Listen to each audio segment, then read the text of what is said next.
Hello guys, good morning. So ito yung update ng ating garden after ng 2 days na pag-uulan. So ayan.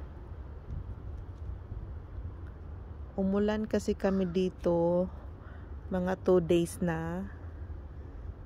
Kaya hindi pa ako nakapag-harvest ng patatas.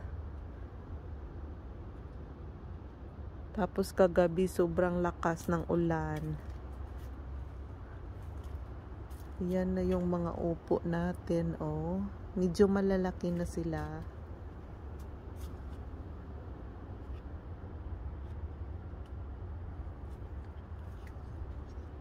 So, ayan. Yung garden natin. Pero napaka-fresh nila. 2 days silang inulan. So, yung mga sunflowers natin, doon pa rin.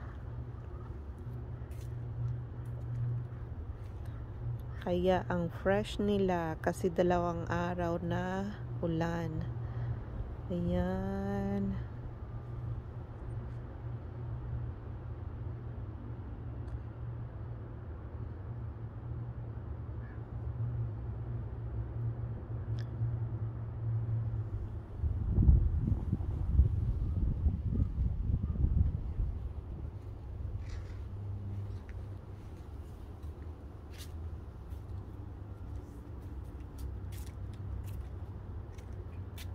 Ayan siya, oh. Magba-bounce back lang yan pag ano na, pag mainit na, mag-o-okay yan.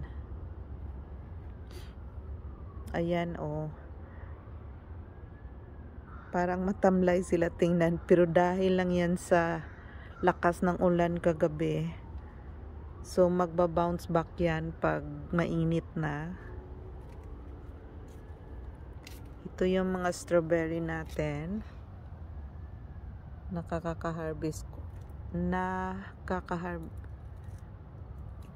Ito yung mga strawberries natin.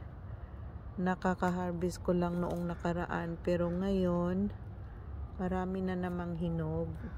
Yan.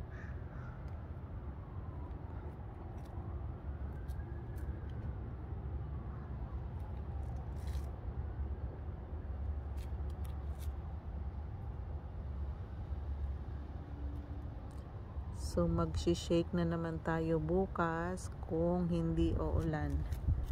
Ito pa rin yung ganyan sila, yung petunias kapag malakas yung ulan. Ganyan yung itsura nila. Pero pag mainit na, dadami ulit yung bulaklak nila. Ayan.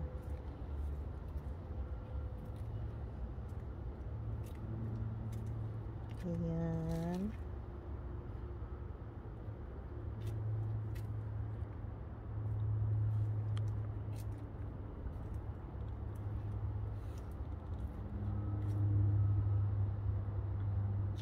Ganyan lang talaga yung itsura nila kapag kapag malakas yung ulan.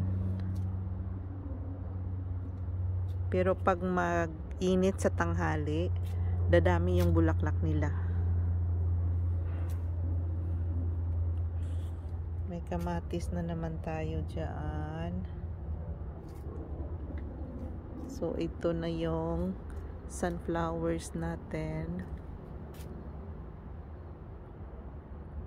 Ang dami nang nag-open talaga. Mayroon pang wala pa.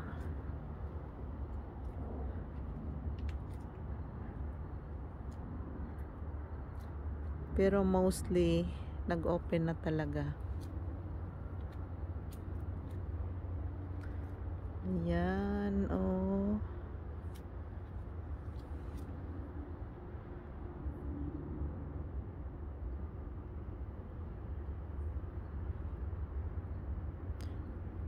Doon, iilan na lang yung hindi pa nag-open na sunflowers.